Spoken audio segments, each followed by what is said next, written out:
Hello बच्चों, कैसे हैं आप सब। आज हम लोग साइंस के इस वीडियो में समझने वाले हैं अवतल दर्पण के उपयोग, उत्तल दर्पण के उपयोग और गोलीय दर्पणों द्वारा परावर्तन के लिए चिन्ह पर पारी। तो ये तीन हेडिंग समझने वाले हैं। अगर आपको इनके बारे में नहीं पता है, बने रहिएगा हमारे साथ वीडियो में लास्ट तक। चलिए देखते हैं इन तीनों हेडिंग को। सबसे पहले अवतल दर्पण का उपयोग। अवतल दर्पण को कहाँ पर हम लोग यूज में लेते हैं। तो सबसे पहले जो हमारे नाई होते हैं, बार्बर, दाढ़ी बनाने वाले, बाल काटने वाले, तो उनके सामने जो आपको एक शीशा रखा मिलेगा, वो शीशा होता है कौन सा, अवतल दर्पण होता है। तो कह सकते हैं कि जो नाई हैं वो दाढ़ी बनाने के लिए सामने अपने मिरर जो यूज़ करते हैं, उस दर्पण को अवतल दर्पण कहते हैं। कहने का मतलब है दाढ़ी बनाने में जो नाई है अवतल दर्पण का उपयोग करता है। दूसरा पॉइंट देखिए, कान, नाक, गले की जांच करने के लिए डॉक्टर अवतल दर्पण का उपयोग करता है। कान में, नाक में फुंसी टाइप की हो जाए या कोई बीमारी हो जाए तो उसको पता लगाने के लिए जो डॉक्टर यूज़ करता है वो कौन सा दर्पण, अवतल दर्पण यूज़ करता है। तीसरा, टेबल लैंपों के शैडो। ठीक है, टेबल लैंप हम लोग देखते हैं अपने पढ़ने के लिए टेबल लैंप होती है, जिसमें नीचे की तरफ है ना रोशनी आती है, वहाँ किताब रख के पढ़ सकते हैं। तो उस टेबल लैंप के जो पीछे एक तरीके का कांच लगा होता है वो होता है अवतल दर्पण। ठीक है, नेक्स्ट पॉइंट है परावर्तक दूरदर्शी। परावर्तक दूरदर्शी एक यंत्र होता है, उसमें भी अवतल दर्पण का उपयोग करते हैं। नेक्स्ट है भट्टियों में सूर्य के प्रकाश को केंद्रित करने में। बड़ी बड़ी भट्टियाँ होती हैं जहाँ आग नहीं जलाई जाती, वहाँ सूर्य के प्रकाश को इकट्ठा करके बहुत ही गर्मी दी जाती है और वहाँ उसको आग के तरीके से उपयोग में लाया जा सकता है। पिछले वीडियो में मैंने एक में बताया था कि सूर्य के प्रकाश से अवतल दर्पण का उपयोग करके आप कागज में आग लगा सकते हैं। तो उसी आधार पर सोलर कुकर बनाए गए हैं, जिनसे कि बिना गैस के, बिना चूल्हे के खाना बन जाता है धूप की सहायता से। तो उसी तरीके की ये भट्टियाँ हैं, वहाँ कोई ईंधन न लगे तो सूर्य के प्रकाश को केंद्रित करके, इकट्ठा करके भट्टियों में काम में लिया जाता है। अब हम लोग समझने वाले हैं बेटा उत्तल दर्पण के उपयोग। उत्तल दर्पण कैसा होता था,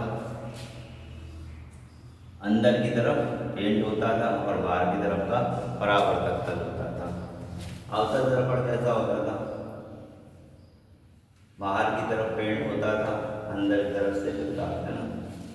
तो अब हम लोग उत्तल दर्पण के उपयोग जानने वाले हैं। उत्तल दर्पण का प्रयोग कहाँ करते हैं, वाहनों के साइड मिरर में। आपने कार, बस, ट्रक देखा होगा, उसके साइड में एक शीशा लगा होता है पीछे की गाड़ियों को देखने के लिए। तो उस जगह हम लोग उत्तल दर्पण का प्रयोग करते हैं। नेक्स्ट है सड़कों पर लगे लैंपों में।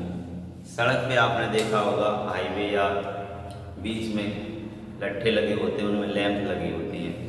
तो उनमें अंदर की तरफ कौन सा दर्पण लगा होता है, उत्तल दर्पण लगा होता है। उत्तल दर्पण लगा होता है, उससे होता क्या है, उससे एक बल्ब होता है लेकिन उसका प्रकाश चारों तरफ फैलता है।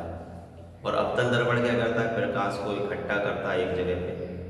उत्तल दर्पण क्या करता है, प्रकाश को फैलाता है। इसलिए बीच हाईवे में तो आपने देखा होगा लाइटें लगी होती हैं, उनका प्रकाश चारों तरफ फैलता है। तो उसमें कौन सा दर्पण यूज करा जाता है, उत्तल दर्पण।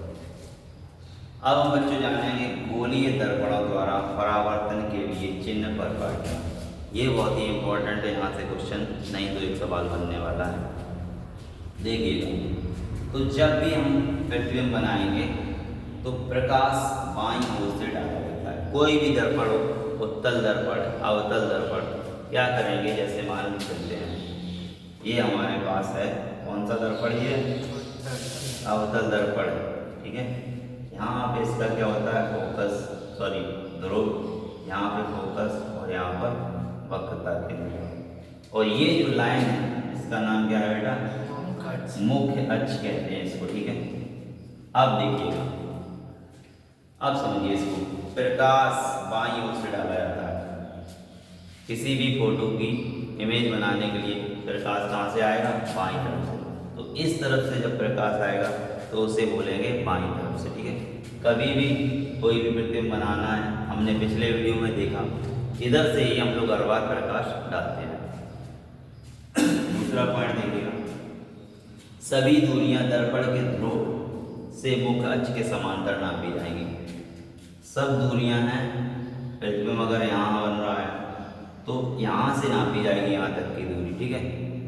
अगर कोई वस्तु यहाँ रखी है तो ये नहीं यहाँ से नापने लगे, ध्रुव से ही नापेंगे। अगर कोई प्रतिबिंब दर्पण के पीछे बन रहा है तब भी यहीं ध्रुव से ही नापेंगे। तो हमेशा यही पॉइंट याद रखना है, क्या सभी दूरियां दर्पण के ध्रुव P से मुख्य अक्ष के समांतर नापी जाती है। मतलब मुख्य अक्ष ये है, इसके समांतर ऐसे नापी जाएंगे, ठीक है। तो ये याद रखने की बात है, नहीं कुछ बच्चे फोकस से नाप देंगे, गलत हो जाएगा। तीसरा पॉइंट क्या है, आपतित किरण की दिशा में दूरी धनात्मक होती है। आपतित किरण मतलब प्रकाश इधर से आ रहा है, तो अगर इस दिशा में हम लोग नापेंगे तो दूरियां कैसी लेंगे? धन की लेंगे। मान लो ये ध्रुव है, कोई प्रतिबिंब यहाँ बना तो यहाँ से इसी दिशा में नाप रहे हैं इस तरफ, तो वो दूरी कैसी लेंगे हम लोग? प्लस की। अगर कोई वस्तु या प्रतिबिंब मान के चलो यहाँ है तो हम लोग यहाँ से नापेंगे इस दिशा में, तो ये आपतित किरण तो उधर जाती है, ये तो उसकी उल्टी दिशा होगी। तो इस तरफ जो दूरियां लेंगे वो बेटा माइनस की, ऋणात्मक लेंगे। समझ गए? कोई भी दर्पण बना रहा है, जैसे कि उत्तल दर्पण की अगर बात करें, ये इसमें भी आपतित किरण इधर से होगी, तो अगर ये P ये होगा, यहाँ से दूरियां नापेंगे ना, यहाँ से दूरियां नापेंगे तो इधर कैसी होंगी? माइनस, और इधर की तरफ नापेंगे तो प्लस की होंगी। ये समझाना, ये बहुत ही इंपॉर्टेंट पॉइंट है, क्योंकि जब सवाल लगाएंगे प्लस की जगह माइनस लोगे, माइनस की जगह प्लस, गड़बड़ हो जाएगा। लास्ट पॉइंट क्या है, मुख्य अक्ष के ऊपर की लंबाइयां धनात्मक होती हैं। सीधा और उल्टा प्रतिबिंब बनता था, याद है? तो मुख्य अक्ष ये रही, इसके ऊपर अगर कोई दूरी नापनी है, मान लो यहाँ से लेके यहाँ तक की कोई वस्तु है, तो ये मुख्य अक्ष के ऊपर है, तो दूरी कैसी लेंगे? धन की लेंगे। अगर प्रतिबिंब या वस्तु मुख्य अक्ष के नीचे है तो दूरी कैसी होगी? इसकी लंबाई ऋणात्मक होगी। मान के चलो ये है 5 सेंटीमीटर का है, लेकिन ऊपर है तो +5 लिया जाएगा। अगर ये वस्तु या प्रतिबिंब है, मान लो ये 3 सेंटीमीटर है, तो ये मुख्य अक्ष के नीचे है। कहाँ है? नीचे है, तो ये -3 लेंगे। आशा है तुम्हें सब समझ में आ गया होगा। एग्ज़ाम में 90% से ज़्यादा नंबर लेने के लिए चैनल के साथ जुड़े रहिएगा।